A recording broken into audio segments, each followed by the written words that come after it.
আল্লাহ পাক বলেন ফাতিল কাবয়তুহুম খাবিয়াতাম বিমা সালামু ইন্না ফি যালিকা লাআয়াতাল লিকাউমিন ইয়ালামুন। সূরা নমলের 53 নম্বর আয়াত, 19 নম্বর পারার 20 নম্বর পৃষ্ঠা 7 নম্বর লাইনে আছে। এটা তাফসিরে ফি জিলালিল কোরআনে পাবেন।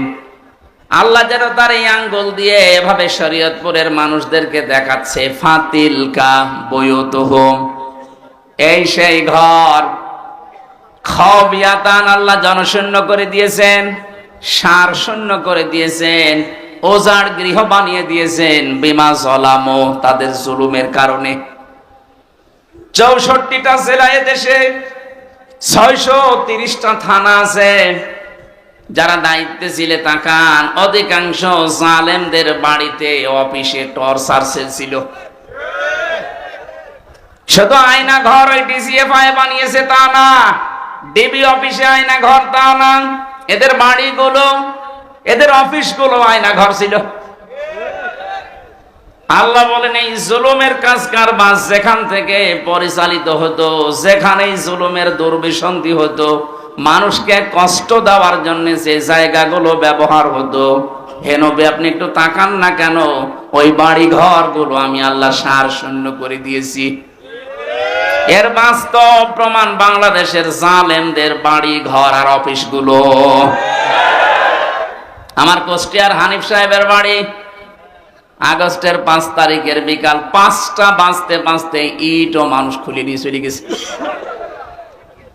আমি গতকালকে আসার সময় বাড়ির সামনে দেখলাম, আল্লাহ কি অবস্থা, বাড়ি আল্লাহর এই খাবিয়াতান শব্দের সাথে মিলে গেছে।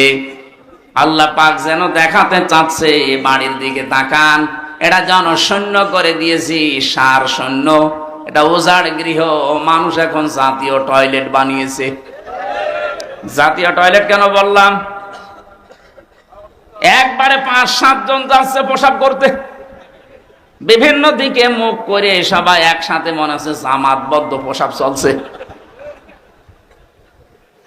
কয়েকটা কারণ আমি পেয়েছি, ভালো করে খেয়াল করবেন।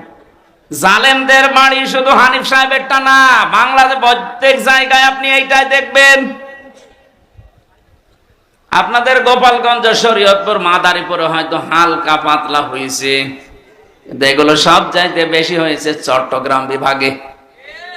কয়েকদিন আগেও আমি গিয়েছিলাম দিনাজপুরে, কি দাপট নিয়ে চলতো লোকটা, অথচ তার বাড়িটা আজকে খাবিয়াতান জনশূন্য করে দিয়েছে মানুষ।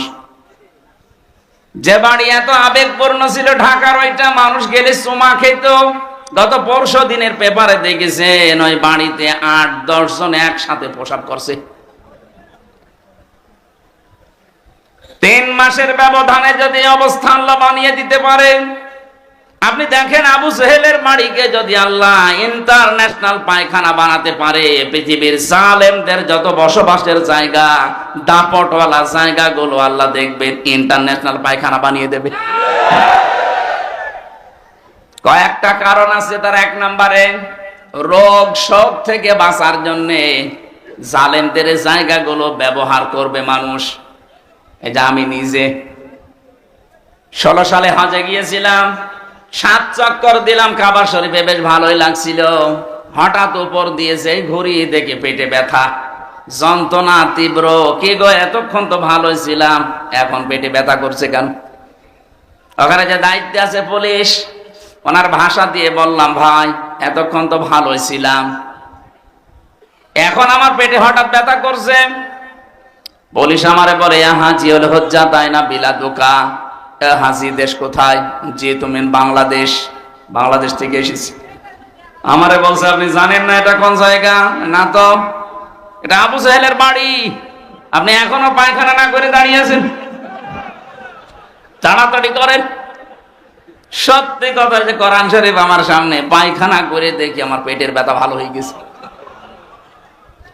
আল্লাহ আমাকে ডাক দিয়ে যেন বলতে চাচ্ছে, হামজা এত টাকা খরচ করে 6,500 কিলোমিটার দূর থেকে আসলে আর পায়খানা না করে চলে যাবা, তাড়াতাড়ি করো।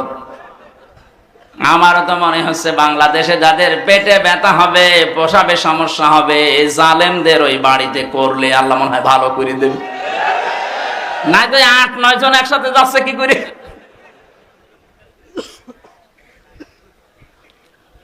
এখান থেকে শিক্ষা কি?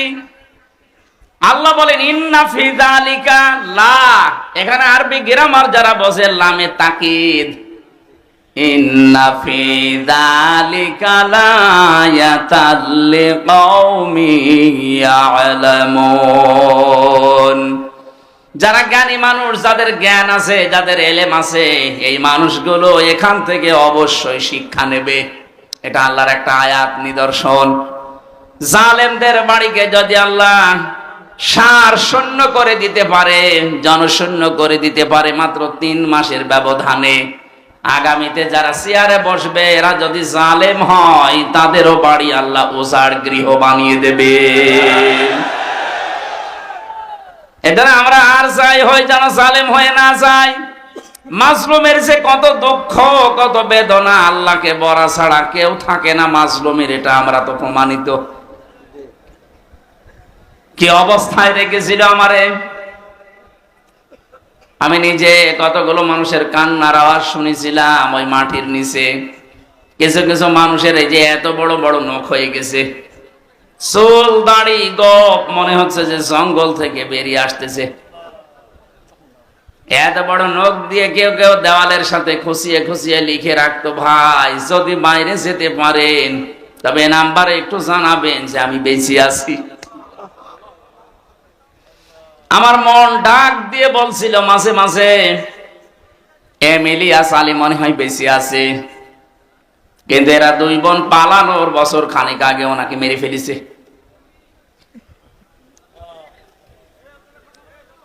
আপনি চিন্তা করতে পারেন, মুফতি ফখরুল ভাই আমার সাথে ছিল, উনি আমারে বলছে, হামজা ভাই আপনার সাথে কি করে আমি জানি না, তবে আমার এই পায়ের ভেতর দিয়ে হাত দিয়েছে এইভাবে, সামনে যে লোহার ব্যারিকেড দেওয়া আছে ওর সাথে হাত দিয়ে হ্যান্ডকাপ দিয়ে আটকিয়ে দিয়েছে। আরে 2-5 মিনিট 10 মিনিট না, বছরের পর বছর 1-1.5 মিনিট 2 মিনিট সময় দিত টয়লেট করার জন্য। সকালে কয়েকটা ছোলা দিয়ে যেত, পচা, তাও হালকা খাওয়া যায় না। দুপুর বেলা 1 মোটা ভাত দিয়েছে, মনে হচ্ছে কেউ মাখিয়ে দিয়েছে, খেলে খান, না খেলে রোজা থাকেন। রোজা যে থাকবেন তাও তো সমস্যা, কারণ এখন কি দিন না রাত আপনি জানেন না। এটা যে কোন বছর আমরা জানি না, কোন মাস তাও জানি না, কি বার আমাদের জানা নেই, কয়টা বাজে তাও জানি না। যারা দায়িত্বে থাকতো, যদি ভালো মানুষ হইতো তাহলে জিজ্ঞাসা করলে বলতো যে এখন এই কয়টা বাজে। আর যদি হয়তো মালায়ন, ওর কাছে তারা আলেম জালেম নেই, ওর কাছে সব সমান, খালি ঝাড়ি দিত। কিসের নামাজ, কিসের রোজা, নামাজ রোজা করলে যদি বাঁচা যায়, যে কই কেউ তো বের করে যায় না। আমি 10 দিনে 3টা বছর আমি ফাঁসির কন্ডেম সেলের ভেতরে ছিলাম, আর 10 দিন ছিলাম ওই রিমান্ডে। আমার 10 দিনে অবস্থা যা করেছে, এখনো পর্যন্ত আমার শরীর স্বাভাবিক না। এত পাওয়ার আলা ঔষধ চলছে, ভেতরে তো কোনো চিকিৎসা নেই। ওখানে যে চিকিৎসা আছে, 10,000 মানুষের একজন ডাক্তার, যে রোগী হোক একই ওষুধ দেয়। আপনার যে রোগের কথাই বলেন একই ওষুধ, ও মানুষের রোগ আরো বাড়বে। আমার পিঠে ওই থেকে যে এই মেরুদণ্ডে ব্যথা এখনো পর্যন্ত ভালো হয়ে যায়নি। এই পাওয়ার আলা বড়ি প্রতিদিন প্রায় 2,000-2,500 পাওয়ারের বড়ি চলছে, এই কারণে আমার শরীর স্বাভাবিক হচ্ছে না। দোয়া করছি এই হাজারো মানুষ নিয়ে মুসাফির অবস্থায়, আল্লাহ তুমি কোরআনের জন্য আগের অবস্থায় আমাকে আবার ফিরিয়ে দাও। এই যে জগদ্দল পাথর আল্লাহ রাব্বুল আলামিন আমাদের বুকের উপর থেকে সরিয়ে আমাদের বাক শক্তি ফিরিয়ে দিয়েছেন, এখন কথা বলতে পারি। আল্লাহ যেন এটা কিয়ামত পর্যন্ত বাংলাদেশে জারি রাখেন, বলেন আমিন। কোরআনে কারিমের যে আয়াত থেকে কথা শোনার জন্য আমরা বসে আছি, কবরের 3টা প্রশ্নের জবাবের 1 নাম্বার প্রশ্ন, মার রব্বুকা, তোমার রব কে। এ কথা যদি সত্যি আমরা বলতে চাই, দুনিয়াতে মাস্ট বি 5টা প্রশ্নের উত্তর আপনাকে জোগাড় করা লাগবে। এই যে রব শব্দের ভেতরে কেউ যদি কবরে যে বলতে চাই রব্বি আল্লাহ, আমার রব আল্লাহ, ফেরেশতারা জবাব হয়ে গেছে, তখন বলবে 5টা বিষয়ের জবাব চাই। কয়টা? আপনি বলবেন রব্বি আল্লাহর, ফেরেশতা চলে যাবে না, 5টা বিষয় জিজ্ঞাসা করবে। এবার আমরা তাফসীর থেকে ওই কথাগুলোই তুলে এনেছি, দেখি আমাদের জীবনে ওই 5টা বিষয় আছে কিনা। যদি থাকে তাহলে আপনি কবরে বলতে পারবেন রব্বি আল্লাহ, আমার রব আল্লাহ। আর যদি 5টার 4টা পারেন, একটা পারবেন না, কবরে আপনার মুখে আটকিয়ে যাবে, বলতে পারবেন না। তখন বলবেন লা আদরি, আমার কিছু জানা নেই। যেই বলবেন জানা নেই, ফেরেশতা বলবেন ইয়াই মুগুর, পিটাতে থাক। আমরা যেন ধরা খেয়ে না যাই, এই জন্য আজকের এই আয়োজন। এত কষ্ট করে ইমন ভাই সহ, টিটো ভাই সহ যারা আয়োজনে আঞ্জাম দিয়েছেন, আমাদেরকে বাঁচাতে চান আমরা যেন কবরে ধরা খেয়ে না যাই। কথা বলেন ঠিক কিনা? একেবারে নিস্তব্ধ হয়ে এবার শুনবেন, বলেন আউযু বিল্লাহি মিনাশ শাইতানির রাজিম, বিসমিল্লাহির রহমানির রহিম। 5টি আপনার এই জীবনে যদি প্র্যাকটিক্যাল লাইফে এই 5টি মিলাতে পারেন, কবরে আপনি নির্দ্বিধায় বলতে পারবেন রব্বি আল্লাহ, ফেরেশতা আমার রব আল্লাহ। আমি তাফসীর থেকে বলছি। এবার 1 নম্বরে রব শব্দের শাব্দিক অর্থ বেশি। রব মানে সৃষ্টিকর্তা। রব মানে কি? 2 নম্বরে রব মানে রিজিকদাতা। 3 নম্বরে রব মানে মা'বুদ। 4 নম্বরে রব মানে আইনদাতা। 5 নম্বরে রব মানে অভিভাবক। এবার আসেন তো একটা করে আমরা কোরআনে কারিমের সাথে মিলিয়ে দেখি এই 5টা আমার জীবনে আছে কিনা। 1 নম্বরে রব মানে সৃষ্টিকর্তা, স্রষ্টা। সৃষ্টিকর্তা হিসাবে আমরা আল্লাহকে মানি। কথা বললেন না?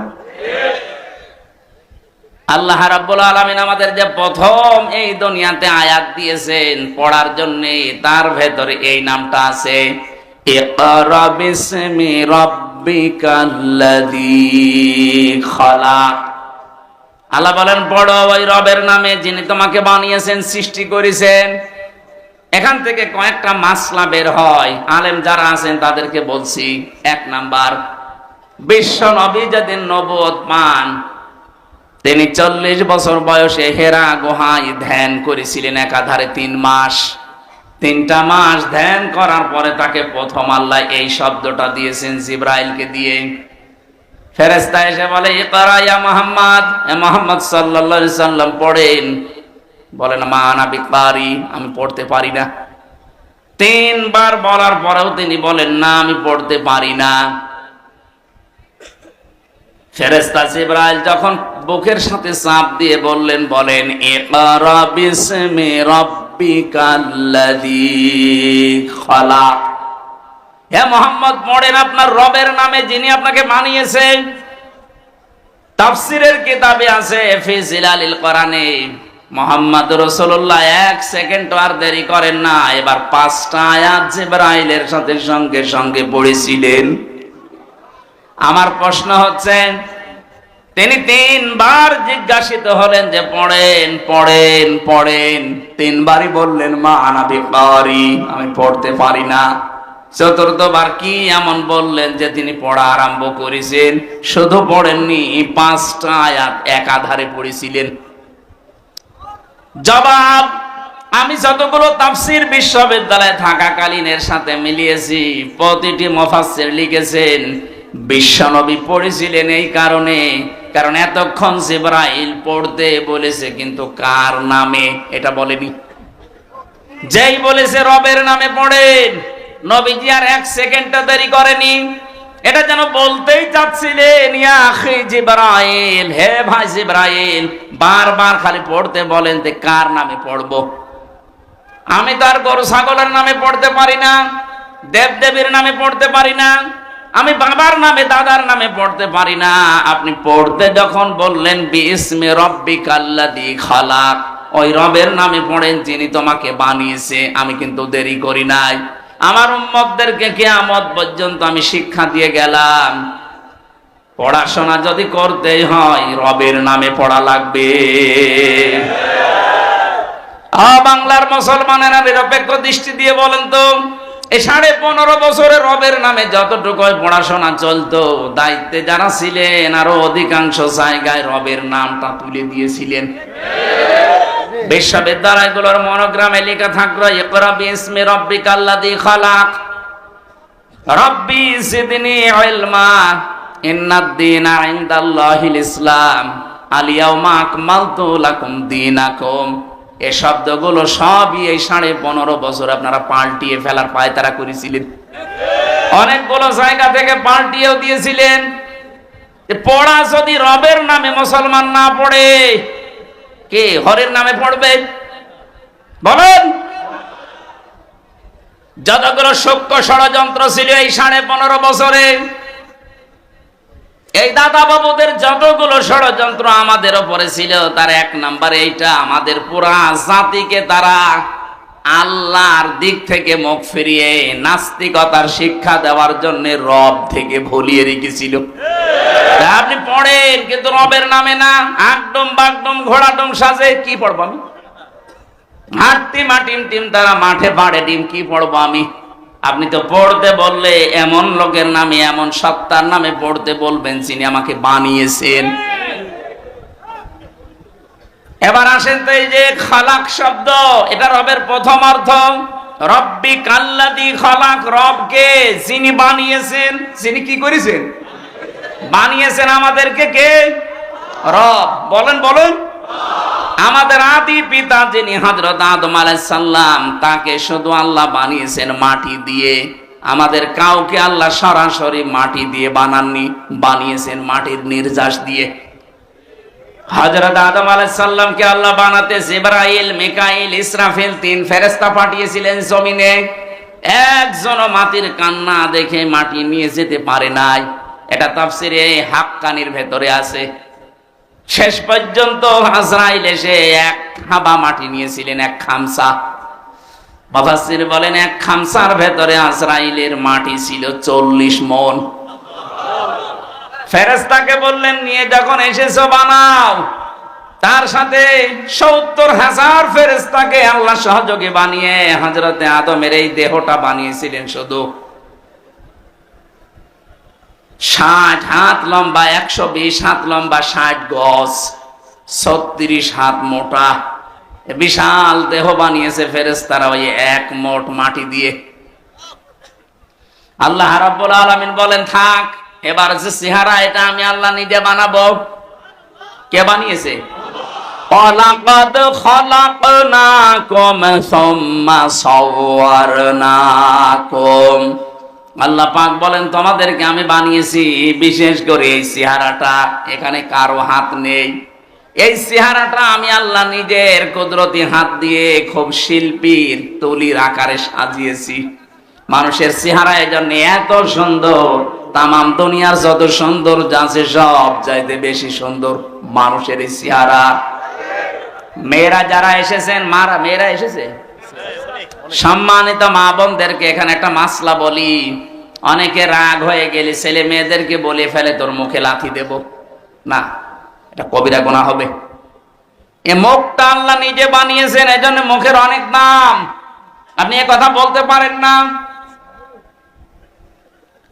আল্লাহ রাব্বুল আলামিন কোরআনে কারিমে আমাদেরকে এই ইঙ্গিত দিয়েছেন, লাকাদ খালাকনাল ইনসানা ফি আহসানি তাকওয়িম। এই পৃথিবীর যত সৃষ্টি আছে সব চাইতে সুন্দর, আহসান ইসমে তাফজিল, এটা সুপারলেটিভ ডিগ্রি বলা হয়। এর উপরে আর সৌন্দর্য হয় না। সব চাইতে সুন্দর করে আমি আল্লাহ মানুষের আকার, এই আকৃতি বানিয়েছি। জোরে বলেন সুবহানাল্লাহ। শুধুমাত্র আদম আলাইহিস সালামকে আল্লাহ মাটি দিয়ে বানিয়েছিলেন। এখন আমার প্রশ্ন, মাটি বানিয়েছেন আল্লাহ কি দিয়ে? আপনি গাজীপুরের মৃত্তিকা গবেষণাগার আছে, মাটি গবেষণা করা হয়। ওখানে মাটি নিয়ে যান, দেখবেন 10টা জিনিস বের করে দেবে এর ভেতর থেকে। মাটির ভেতরে আছে iron, silicon, magnesium, potassium, aluminium, এরকম 10টা জিনিস আল্লাহ মাটির ভেতর থেকে আপনাকে বের করে দেবে। মাটি দিয়ে আল্লাহ শুধু আদমকে,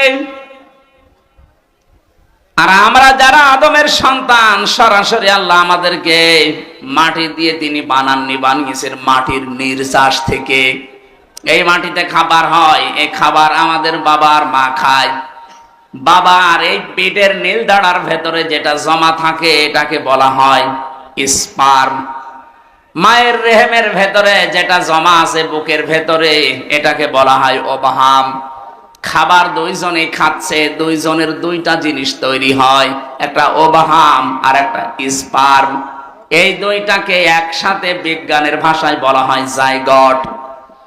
আল্লাহ রাব্বুল আলামিন বলেন ফালিয়ানজুরিল ইনসানু মিম্মা খুলিকা মিম্মা দাফিক। মানুষকে একটু নজর করে না, এই যে একটা দুর্বল জায়গায় আঘাত দিয়েছেন। আপনি যে অহংকার করেন, এজন্য আল্লাহ এমন জায়গায় আঘাত দিয়েছেন যে অহংকার সব মাটির সাথে মিশে যাবে। কি নিয়ে অহংকার করো?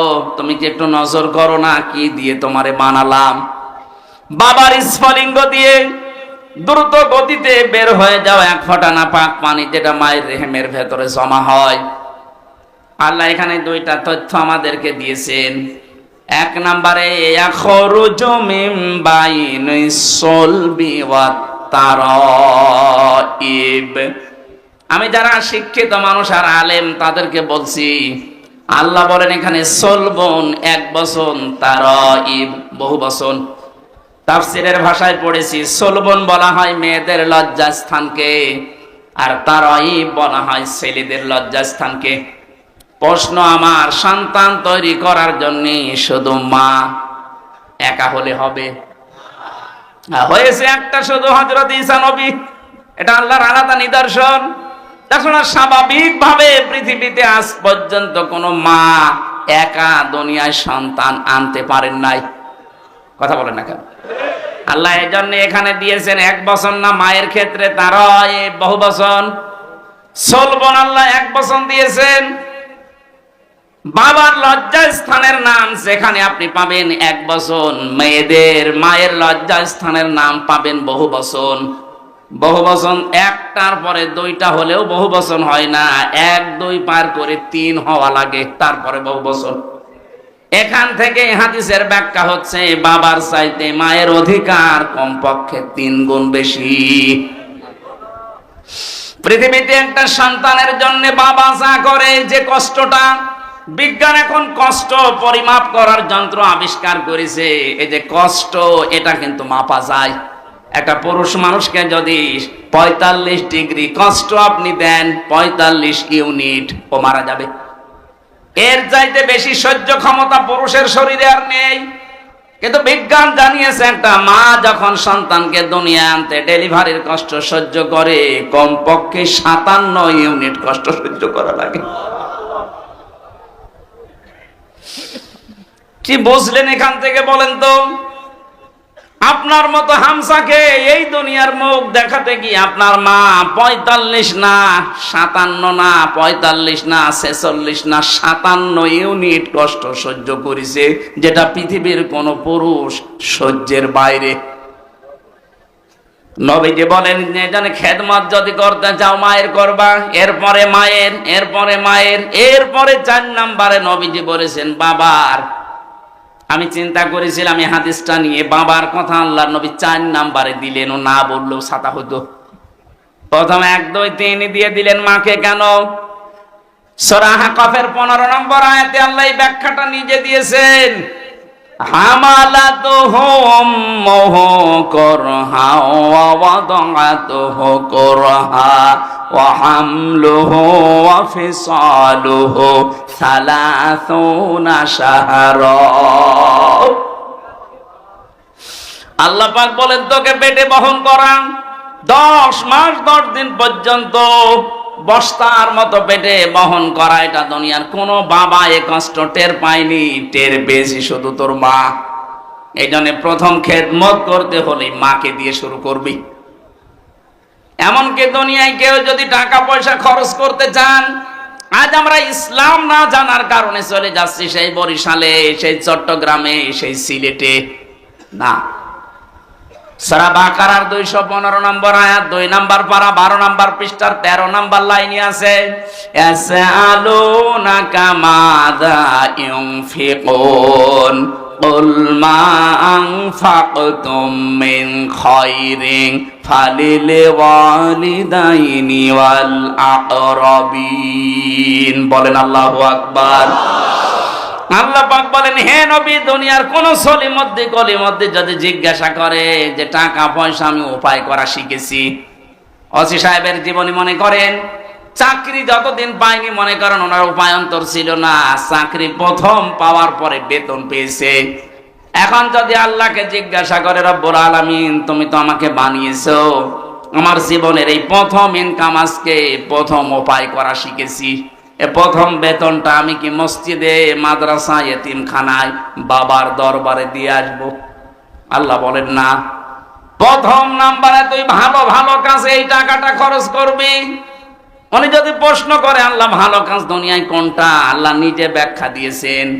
কারো হাতে ব্যাখ্যা আল্লাহ ছেড়ে দেয়নি। যদি আমার হাতে দিত, ওসিরে বলতাম আপনি জায়গা পাচ্ছেন না, আমারে দিয়ে দেন। কোন বাবারে জিজ্ঞাসা করলে দরবারের বাবা বলতো কাজ পাচ্ছেন না, দুটো ছাগল কিনে দেন। এই জন্য আল্লাহ ব্যাখ্যা নিজের হাতে রেখেছেন, কুল মা আনফাকতুম মিন খায়রিন ফালিল ওয়ালিদাইনি ওয়াল আকরাবিন। আল্লাহ পাক বলেন, প্রথম নাম্বারে খরচ করবি তোর ভালো কাজ। ভালো কাজ দুনিয়ায় শুরু হবে তোর মা আর বাবা দিয়ে। সুতরাং জীবনের প্রথম ইনকাম, প্রথম টাকা পয়সা খরচ করার দায়িত্ব আপনার। কে দিচ্ছেন? কার জন্যে? মা বাবার। বলেন বলেন। প্রথমে মা বাবা, এরপর আল আকরাবিন, নিকট আত্মীয় স্বজনের ভেতরে গরিব থাকলে তাদের, এরপরে এতিম, এরপরে মিসকিন, এরপরে অসহায়। এই যে 5 জনের সিরিয়াল বললাম, এর ভেতরে বরিশাল আছে। আপনি কোন কারণে চলে যাচ্ছেন? নিজের মা বাবা, নিকট আত্মীয়, এতিম, মিসকিন, অসহায় বাদ দিয়ে একবারে বরিশালে, একবারে পটুয়াখালী। কোন জায়গায় যাচ্ছেন আপনি? আটশি যাচ্ছেন। এই জন্য তাফসীর মাহফিলে আসতে হয়। এই আয়াতটা যদি ক্লিয়ার করে যেতে পারি, তাহলে ওসি সাহেবের থানায় অনেক মামলা আমার মনে হয় কমে যাবে।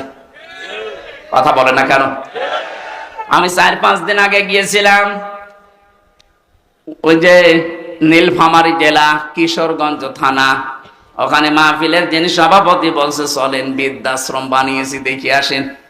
যে দেখলাম এই কোলে প্রায় 20 জন মা, এই কোলে 20 জন বাবা সব বসে আছে। তাদের চোখের দিকে তাকিয়ে আমি বুঝতে পেরেছি প্রত্যেকটি মা আর বাবা সন্তানের জন্য বরদোয়া করছে। অথচ তাদের ছেলে মেয়েরা সব বড় বড় বিজনেসম্যান, অফিসার। শুধু ছেলের দোষ এখানে না। আমি যতটুকু সেই কয়েকজনের সাথে কয়েক মিনিট কথা বলে বুঝতে পেরেছি, প্রত্যেকেই দোষ দিয়েছে শুধু তার বৌমার। ছেলেদের দোষ দিয়েছে কয়েকজন, কিন্তু যতজনকে জিজ্ঞাসা করলাম আপনার অবস্থায় শেষ বয়সে, বলছে আমার ছেলের শুধু একা দোষ না, দোষ আমার বৌমার। আমার বৌমা শুধু আমার ছেলেকে শুধু আমার জন্য পীড়া দিত, কষ্ট দিত, যে এ বুড়ি বাড়ি থাকলে আমরা থাকবো না। শেষ পর্যন্ত ছেলে বাধ্য হয়ে আমাদের বৃদ্ধাশ্রমে রেখে গেছে। আচ্ছা, তো 10টা মাস 10টা দিন এত কষ্ট সহ্য করেছে আমার জন্য এই মা। আল্লাহ ব্যাখ্যা দিতে গিয়ে বলেন, এত কষ্ট দুনিয়ার কোনো বাবা সহ্য করেনি। ওখানে যে বাবা মায়ের লাইনে 20 জন বসা দেখলাম, ওদের কি ছেলে মেয়ে নেই? বলেন, ওরা দুনিয়ার সন্তান জন্মতে দিকে ওই 57 ইউনিট কষ্ট সহ্য করে নাই? কি জবাব দেবেন সন্তান হিসাবে আপনি? অথচ আপনি মসজিদে জমান নামাজে যে 200 টাকা 500 টাকা দিয়ে আসতেছেন, কে বলেছে আপনাকে মসজিদে 500 টাকা দিতে? ওখান থেকে 200 টাকা মায়ের জন্য দিলে আল্লাহর রাস্তায় সাদকা করা সওয়াব পেতেন। মা বাবাকে সমর্থ থাকার পরও যারা খরচ দেয় না, তাদের দেখাশোনা করে না, এই মানুষগুলোর জীবনের অন্য কোনো ইবাদত কবুল হবে না। আমি এটা বানালাম না। 4 জন মানুষের নাম ধরে গীবত করা যায় যাচ্ছে, তার ভেতরে প্রথম নম্বর ওই সন্তান, যে সন্তান নিজের সমর্থ থাকার পরেও তার মা বাবার খরচ দেয় না, তাদের খেদমত করে না, এই সন্তানের নাম বলে জনগণকে সতর্ক করা যায় যাচ্ছে যে ও নিজের সন্তান হিসাবে এরকম, ও যেন কোনো দায়িত্বে যেতে না পারে, জনগণ সাবধান থাকবা। ও নিজের আসল জায়গায় যদি খরচ না করে একবারে সিরিয়াল বাদ দিয়ে চলে যাচ্ছে উনি চট্টগ্রামে, চট্টগ্রামতে 5 জনের ভেতরে একজনের নামও নেই, আছে? আপনি সিরিয়াল মেনটেন করেন, সিরিয়ালকে আমি বানালাম, কে বানিয়েছে? সুতরাং এইটা যদি বাংলাদেশে আমরা প্রতিষ্ঠিত করতে পারি কোরআনের এই আয়াত অনুযায়ী, বাংলার 630টা থানায় অনেক ঝামেলা ওসি সাহেবদের তুমি যাবে। প্রতিদিন এরকম মা বাবার বিচারি করা লাগে মনে হয় 10-12টা করে। কত বড় গুরুত্ব দিয়েছেন আল্লাহ, নিজে ব্যাখ্যা করছেন। পুরা কোরআন পড়ে আমি এত ব্যাখ্যা দুনিয়ার কারো নামে পাইনি যত ব্যাখ্যা আল্লাহ দিয়েছেন মা আর বাবার নামে। আল্লাহ রাব্বুল আলামিন 2 নম্বরে জানিয়েছেন তোর মা, তার এই দুনিয়াতে ডেলিভারি কষ্টময় যে কষ্টটা পেয়েছে এটা তোর বাবা পায়নি। 3 নম্বরে কমপক্ষে 2 বছর পর্যন্ত দুধ খাওয়ানো লাগে সন্তানকে, এটা পৃথিবীর কোনো বাবা টের পায় না, যত কষ্ট সব মায়ের। আমার এই 63 দিন আগে একটা মেয়ে হয়েছে, রাতে আমার মনে হয় 24 ঘন্টার এই 12 ঘন্টা রাতে 8-9 বার তার জন্য খালি দুধ খাওয়াতে ওঠানো লাগে। অথচ এই দুধ খাওয়ানোর দায়িত্ব কিন্তু আমার বউর না, ও দায়িত্ব আমার। এটা আমি বানালাম না। কোরআনে কারিমে আল্লাহ জানিয়েছেন ওয়ালিদাতু ইরদিউনা আওলাদাহুন্না হাওলাইনি কামিলাইনি লিমান আরাদা ইয়াতিম্মার রাদা। সূরা বাকারা 2 নম্বর পারা 17 নম্বর পৃষ্ঠার 1 নম্বর লাইনের 231-32 নম্বর আয়াত। ভালো করে মিলাবেন যারা জ্ঞানী মানুষ আছেন। আল্লাহ পাক বলেন আমি দায়িত্ব দিয়েছি। এখানে কিন্তু লিমান আরাদা ইয়াতিম্মার রাদা শব্দটা মুযাক্কার, মুয়ান্নাস না। মেয়েদের নাম আল্লাহ দেয়নি, পুরুষের নাম দিয়েছেন। যে সন্তানকে 2 বছর দুধ খাওয়ানোর দায়িত্ব বাবার না মায়ের?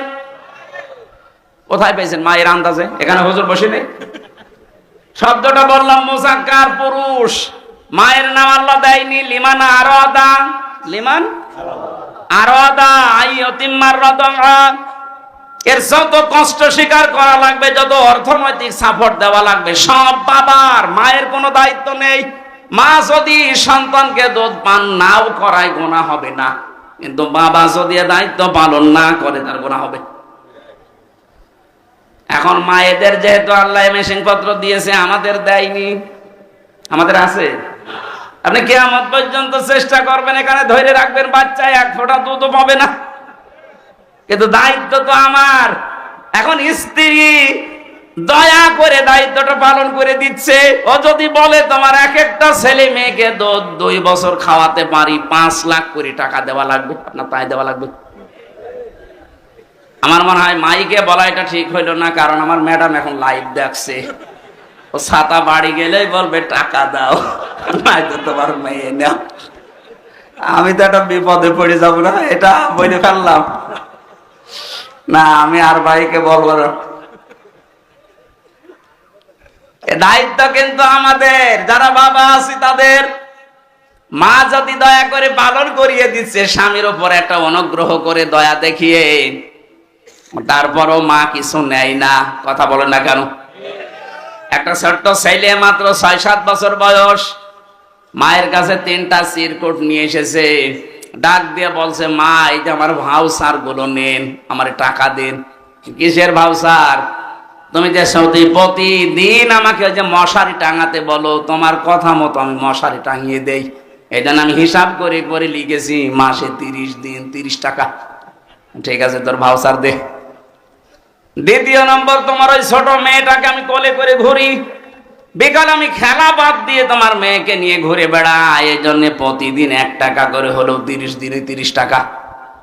তুমি যে রান্না করার সময় আমাকে দোকানে পাঠাও বিভিন্ন জিনিস আনতে, প্রতিদিন তোমার কথা মতো বিভিন্ন জিনিস তোমারে আমি এনে দেই, এই জন্য আমার আরো 30 টাকা। আমার এই 90টা টাকা দাও আর ভাউচার গুলো নাও। মা বলে, সন্তান তোমার কাছে আমারও ভাউচার আছে 3টা। কিসের ভাউচার তোমার? তোমাকে আমি 10 মাস 10 দিন এই পেটে রেখেছিলাম, এত কষ্ট পেয়েছি, জীবনে ভালোভাবে খেতেও পারিনি। ওই সময়টা কোনদিন আমি কারো কাছে কষ্টের কথা বলতেও পারিনি। হে আমার সন্তান, আমি তো কোনদিন এ ভাউচার তোমাকে ধরিয়ে দেইনি, আজকে আমি তোমার হাতে ভাউচারটা দিলাম। তুমি তো 1 মাসের হিসাব দিলি, আমি 10 মাস 10 দিনের হিসাব দিলাম, দাও। দ্বিতীয় নম্বর, তোমাকে আমি ডেলিভারির যে কষ্টটা সহ্য করেছি, 1 বালতি রক্ত আমার শরীর থেকে ঝরে গেছে। 1 ফোঁটা রক্ত তৈরি হতে কতগুলো খাবারের প্রয়োজন হয় শরীরের ভেতরে যেতে। 1 বালতি রক্ত তোমার মুখ দিয়ে দেখার জন্য আমি শরীর থেকে ঝরালাম। এই জন্য দুনিয়ার কেউ আমাকে আজ পর্যন্ত 1টা টাকাও দেয়নি। এই ভাউচারটা নিয়ে কিছু টাকা দাও। 3 নাম্বার, তোকে আমি 2 বছর পর্যন্ত দুধ খাওয়ালাম। বিজ্ঞান এখন প্রমাণ করছে একটা সন্তান কমপক্ষে দিন রাত মিলে 8 বার 9 বার দুধ খায়। প্রতিবার যদি 1 পোয়া করেও হয়, 2 বছরে হয় 36 মণ। কত বলেন? যেই সময় ধরে আমি 2 বছর 36 মণ দুধ খাওয়ালাম, 1টা টাকা উপায় করার মতো ক্ষমতা তোর ছিল না। তোর নড়াচড়া করা, শুধু হা হো করা, কান্না ছাড়া কোনো ভাষাও ছিল না। এমন সময় তোকে 2 বছর একাধারে দুধ খাওয়িয়েছি। আমারে ভাউচারটা নে, টাকাগুলো আমারে দে। পৃথিবীতে সবচাইতে বেশি অধিকার আল্লাহ পাক এই জন্য মায়েদের দিয়েছেন। আমি কিন্তু ওই যে আখরুজু মিন বাইনি সলবি ওয়াত তারাইব এই শব্দ ছিলাম। বাবাকে আল্লাহ লজ্জাস্থানের ব্যাপারে 1 বচন দিলেন, আর মেয়েদের দিয়েছেন বহু বচন। কারণ পৃথিবীতে বাবার ছাড়া মায়ের কষ্ট সন্তানের পেছনে 3 গুণ বেশি হয়। বাবার শুধু বিছানায় থাকা দায়িত্ব, বাকি যা করার আপনার মাই করেছে। আর এগুলো করিয়েছেন কে? আরো জোরে বলেন। আল্লাহ রাব্বুল আলামিন দলিল দিচ্ছেন সূরা মুমিনুনে, ওয়ালাকাদ খালাকনাল ইনসানা মিন সুলালাতিন মিন তিন সুম্মা জাআলনাহু নুতফাতান ফি করারিম মাকিন। অবশ্যই আমি মানুষকে বানিয়েছি ঠনঠনে মাটি দিয়ে, মাটির নির্যাস থেকে বানিয়েছি। এরপর একটা সুরক্ষিত জায়গায় আমি আল্লাহ তাকে একটা সুরক্ষিত প্যাকেটের ভেতরে রেখে দিয়েছি। এই যে কারারিম মাকিন বলা হয় এমন জায়গাকে যেখানে হাতের স্পর্শ লাগে না।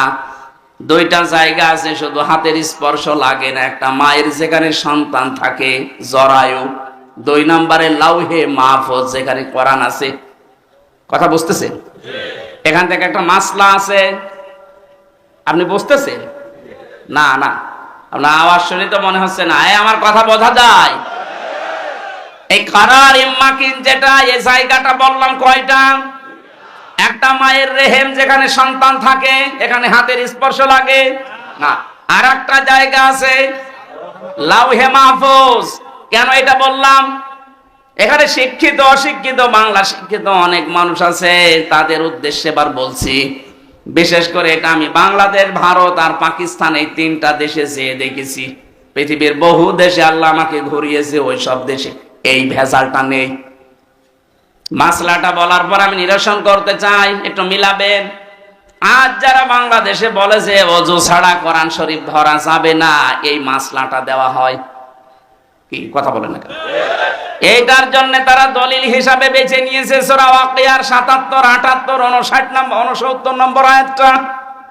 আল্লাহ পাক বলেন, ইন্নাহু লাকুরআনুন কারীম ফি কিতাবিম মাকনুন লা ইয়ামাসসুহু ইল্লাল মুতাহহারুন। ওসি সাহেবের কাছে বিভিন্ন ধরনের মানুষ যেহেতু আছে, আমি ওনাকে উদ্দেশ্য করে বলছি জ্ঞানের জন্যে। আল্লাহ বলেন এটা সম্মানিত কোরআন, এটা সুরক্ষিত করা আছে সংরক্ষিত জায়গায়। আমি করার মাকিনের অর্থ বললাম কয়টা বলা লাগবে? এক নম্বরে হাতের স্পর্শ ছাড়া, হাতের স্পর্শ ছাড়া যে জায়গাটার নাম আল্লাহ বলতে চান। নম্বরে মায়ের জরায়ু যেখানে সন্তান থাকে, 2 নম্বরে লাউহে মাহফুজ।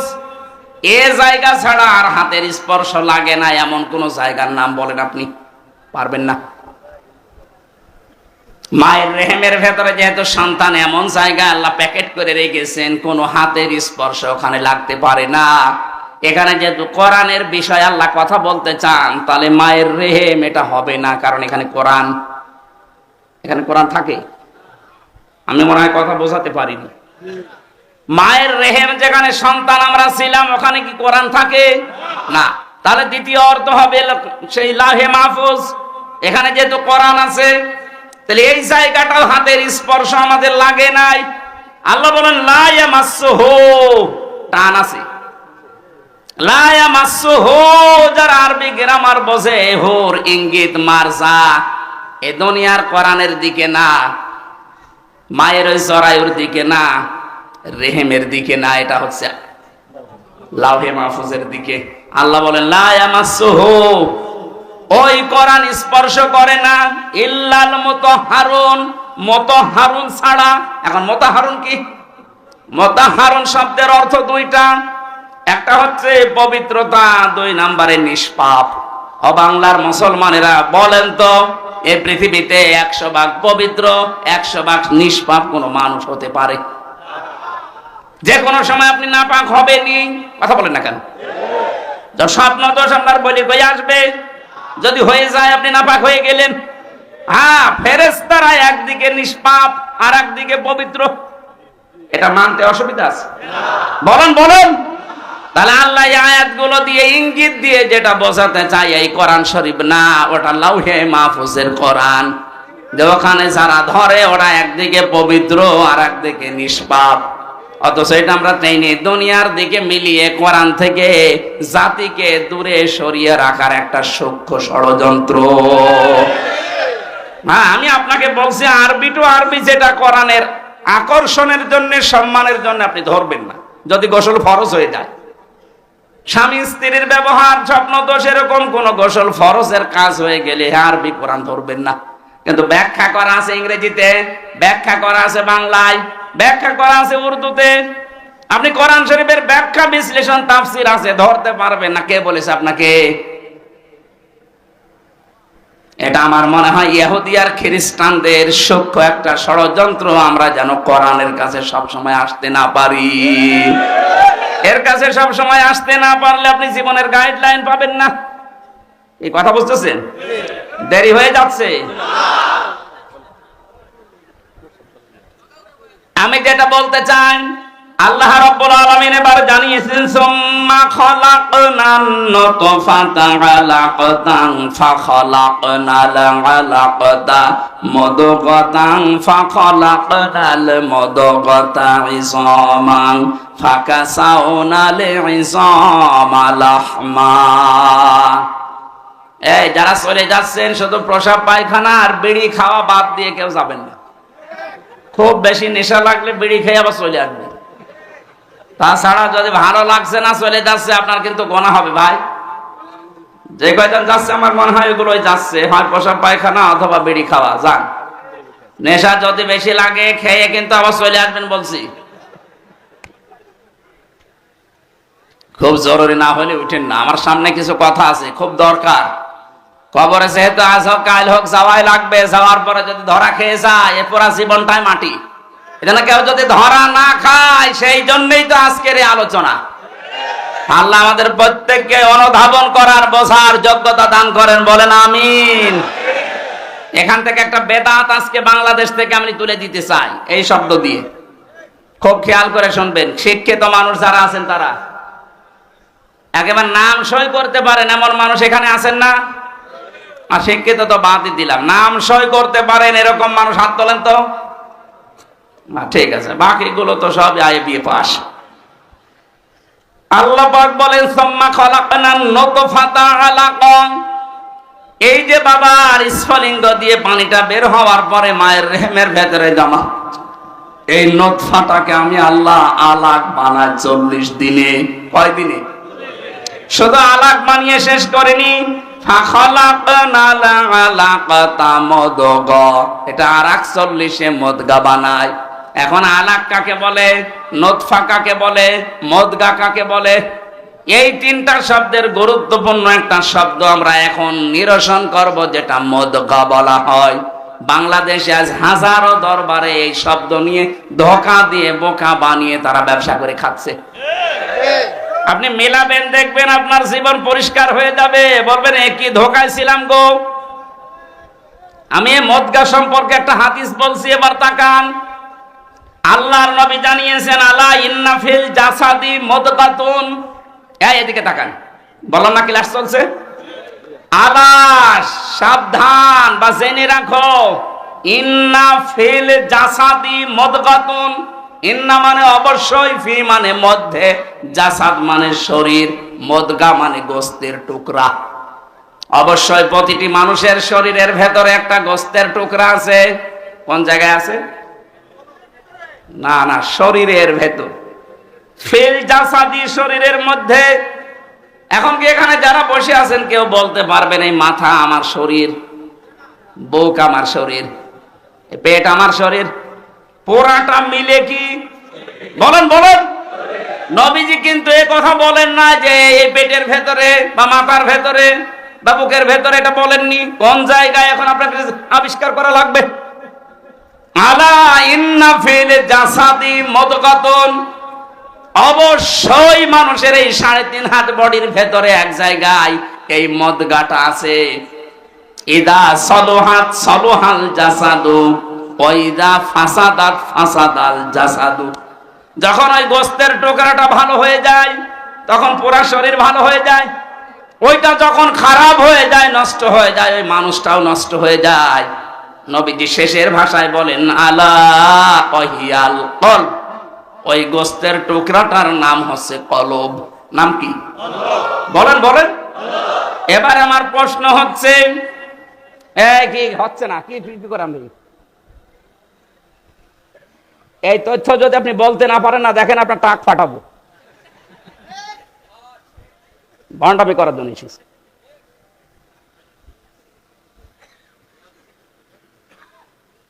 শব্দটা ছিল মুদগা।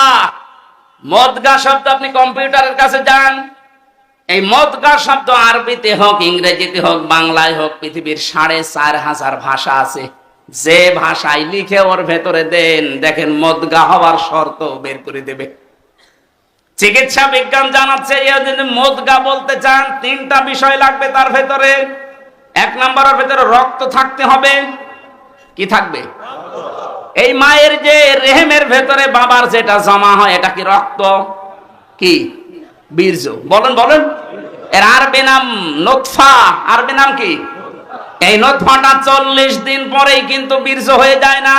বীর্য পাল্টাতে পাল্টাতে 40 দিনে হয় আলাক। আলাক মানে না, আলাক শব্দের আবিধানিক অর্থ এখন বাস্তবে যেটা বিজ্ঞান দেখাচ্ছে, আলাক মানে ঝুলন্ত। এই যে যোগ বলে না, যোগ, যোগ এভাবে কি থাকে? ঝুলে থাকে।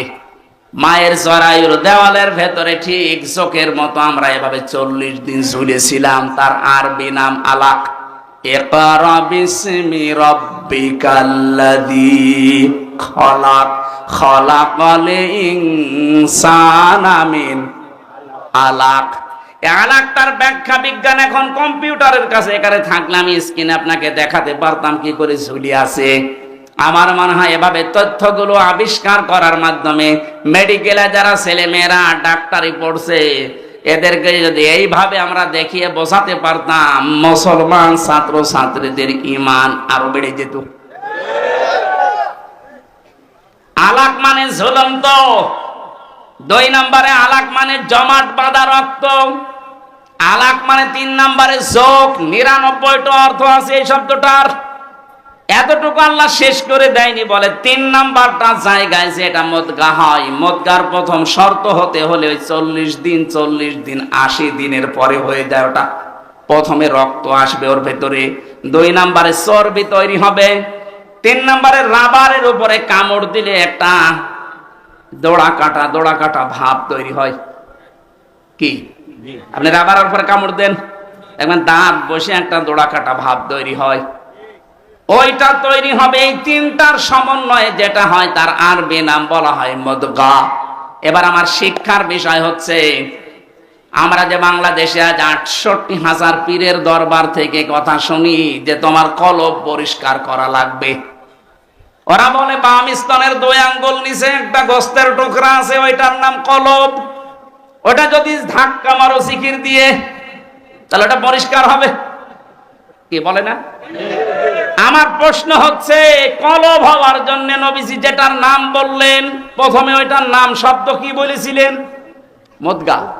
আলা ইন্না ফিল জাসাদি, প্রতিটি মানুষের শরীরের ভেতরে গোস্তের টুকরার নাম কি? মুদগা। বলেন মুদগা হওয়ার শর্ত কয়টা?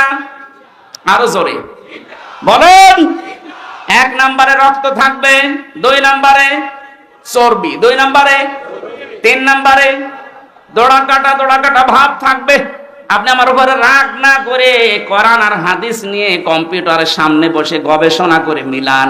আমি তো আন্দাজে বলছি না, পড়ে বলছি। আমারটা যদি ভুল হয় আপনার মানার দরকার নেই, আপনার বাবারটাই মানেন। কিন্তু আমারটা ভুল প্রমাণ করতে না পারলে আপনার ওই বাবার ব্যবসা বন্ধ করা লাগবে। আমি ব্যবসা বলছি এই কারণে, মুদগার সাথে শেষের শব্দটা ছিল আলা ওয়াহিয়াল কলব। নবীজি বলেন ওই গোস্তের টুকরাটার নাম কি? তাহলে মুদগা হওয়ার যে শর্তগুলো, এটার নাম যেহেতু কলব, আমরা যেহেতু কলব এই জায়গায় বলছি বাম স্তনের 2 আঙ্গুল নিচে, এবার এখানে আপনি বুক চিরে ওইটা গোস্তটা বের করেন, আপনি দেখবেন ওখানে হয়তো রক্ত আছে, গোস্ত আছে, চর্বি পাওয়া যাবে। রক্ত, গোস্ত, চর্বি, কিন্তু দোড়া কাটা ভাব আপনি পাবেন না। 3 নম্বরের শর্ত বিজ্ঞান মিলাচ্ছে। এই যে মাথাটাকেও যদি এই মগজটা ফেলে দেন, উপরের খাপড়ি মগজ বের করে নিয়ে আসেন, এখানে সামনে আছে ফ্রন্টাল লব, অক্সিপিটাল লব, প্যারাইটাল লব, হাউজিং লব। এখানে 70টা জিনিস লাগানো আছে। 70টা জিনিসে 70,000 তার দিয়ে পুরা শরীরে আমার আল্লাহ কভার করছে। এই সামনে যেটা আছে ফ্রন্টাল লব, আমরা মনে করি এইটা দিয়ে আমরা দেখি না, দেখি তো চোখ দিয়ে, কিন্তু এটা প্যারাইটাল লব পেছনে লেখা আছে। পেছনে এই জায়গায় যেটা সেট করা আছে, এখানে তার দিয়ে আল্লাহ ঘুরিয়ে পেছি, আপনি মানুষের এই পুরা চামড়াটা ফেলে দেবেন, দেখবেন বিশাল ইঞ্জিনিয়ারিং কায়দা আল্লাহ বানিয়েছে। কিভাবে যে তার সেট করা, আপনি সেজদা দিতে আল্লাহকে বাধ্য হবেন। দেখি তো চোখ দিয়ে, কিন্তু এই চোখ তো প্রথমে দেখে না, দেখে এইটা পেছনের এই যে এখান থেকে দেখার পরে তারের মাধ্যমে চোখের কাছে আসে, তাড়াতাড়ি এখান থেকে সিদ্ধান্ত যায় ব্রেনে। এই ব্রেন থেকে আগে, মগজ থেকে আগে সিদ্ধান্ত তাড়াতাড়ি দ্রুত গতিতে বলে, এই সাপ দেখতে পেয়েছিস, তাড়াতাড়ি লাঠি হাতে নে, অথবা পেছনে দৌড় দে। এটাকে আপনার চোখ বলে। কে বলে? আরো জোরে বলে। তাহলে এবার মগজ আপনি খুলে দেখবেন, ওর ভেতরে চর্বি আছে, ওর ভেতরে রক্ত আছে, আর ওই যে দোড়া কাটা ভাব ওর ভেতরে আছে। ওটা শুধু ভাব, দোড়া কাটা না, ওগুলো সব নার্ভ। আমার আল্লাহ এমন ভাবে সেট করে রেখেছে, প্রতিটি সেলের ভেতরে আবার আছে সুখ, দুঃখ, কষ্ট, আনন্দ। এখানে আবার 80 প্রকার জিনিস পাবেন। আমার সাথে, কোরআনের সাথে, বিজ্ঞানের সাথে আমি যখন বসে মিলাই, আমার মাথা এমনিতে আল্লাহর সেজদায় নত হয়ে যায়। রব্বুল আলামিন বলেন, তাহলে আমি যেটা বোঝাতে চাচ্ছিলাম, বাংলাদেশ সহ আর ভারতে, এই 2টা দেশে এগুলো বেশি। আজ হাজারো মানুষকে জিকিরের নাম দিয়ে কলব পরিষ্কারের কথা বলি, ও করছেন। আরে ভাই, জিনিস তো ওখানে নেই। নবীজি বলেছিলেন এই গোস্তটা ভালো হয়ে গেলে মানুষ ভালো হয়, এটা খারাপ হয়ে গেলে মানুষ নষ্ট হয়ে যায়। তা আমার এখানে যেটা আছে এইটা খারাপ হলে মানুষ তো খারাপ হয় না, খারাপ হয় এইটা। এর ভেতরে যেটা আছে এইটা যদি কারো নষ্ট হয়ে যায় তখন লোকটা পাগল হয়ে যায়। এইটা খারাপ হয়ে গেলে ঘুষ খায়, এইটা খারাপ হয়ে গেলে সুদ খায়, এইটা খারাপ হলে মিথ্যা কথা বলে, এইটা খারাপ হলে জেনা করে। আর কথা বলছে না কেন? এটা যদি সত্যি আমরা আজ বুঝে ফেলি, বাংলাদেশে আজ হাজারো দরবারে উল্টা পাল্টা জিকির বন্ধ হয়ে যাবে। তাহলে যারা এই জিকিরের নাম নিয়ে কলব পরিষ্কারের কথা বলে বুক ব্যথা করাচ্ছে, তারা আমারে ভালো বলবে, বলবে যে হুজুর যেন আমার জেলায় আর না আসে, দেখা যায় ওর ব্যবসায় ভাটা পড়ছে। আরে ভাই, বুক পরিষ্কার করে কি করবেন আপনি? এটা সাবান দিয়ে পরিষ্কার করেন, পরিষ্কার তো করা লাগবে। এইটা এই মোবাইলে এত তথ্য আমি এক জায়গায় করেছি আয়াত দিয়ে, যদি সত্যি আমাদের এইটা পরিষ্কার হতো তাহলে 15.5 বছর অত্যাচার করতো না। এইটা পরিষ্কার হলে 15.5 বছর আয়না ঘরে বা থাকা লাগতো না। আপনি বলছেন আয়না ঘর কি? 10 দিনে আমার জীবন পিছিয়ে উঠেছে, অথচ ওখানে আমি 8 বছর 10 বছর 14 বছরের মানুষ পেয়েছি। ওখানে কবরের মতো জায়গায় আছে, আপনি তো টের পাচ্ছেন না, শুধু দরবারে বসে বসে হু হু করছেন। এইটা খারাপ হয়ে গেছে, এই কারণে মানুষ এত জুলুম করে। বিনা কারণে মিথ্যা মামলা দিয়ে ধরিয়ে দেয় ওনার কাছে, আবার নিজেই ওনার কাছ থেকে টাকা দিয়ে ছাড়িয়ে নিয়ে আসে। এটা 15.5 বছর হয়নি, কিচ্ছু জানে না, ঘরে শুয়ে আছে, ঘুমিয়ে আছে, ঘুম ভেঙে দেখছে ওনার থানায়, কি গো তুই গাছ কেটেছিস, তখন স্বপ্নে। এরকম মামলায় চলছিল। কথা বল না কেন? আমার নামে যে মামলা ছিল এরকম গায়েবী মামলা, আন্দাজে, আমি কিচ্ছু জানি না। আমার বাড়ি থেকে ধরে নিয়ে আসলো, গ্রামের বাড়ি কুষ্টিয়ার হালসায়, অথচ পরের দিন পেপারে ওরা লিখে দিল যে ওনারা কুষ্টিয়ার মজমপুর থেকে। পুরা মিথ্যা। এখান থেকে যে মিথ্যা আরম্ভ হয়েছে, পুরা কেস 3 বছর পুরাটাই মিথ্যা। মামলার আয়ু ছিল এই যে পাশে মাদারীপুরে ট্যাকের হাটে বাড়ি, ওনার আমি খুঁজতেছি, পাচ্ছি না। ওনার দোষ না, ওনারে দিয়ে করানো হয়েছে। কয়েকদিন আগে আমি কথা বলেছিলাম যে কি আমার মামলা তো সব ঢিসমিস হয়ে গেল, আপনি কোথায়? বলছো হুজুর আমারে মাফ করি। মাফ করবো মানে? আমারে যে 3 বছর ফাঁসির কন্টেম সেলে রেখে দিলেন, আপনাকে আগে 3 বছর রাখি, এরপরে বলেন মাফ করে দিন।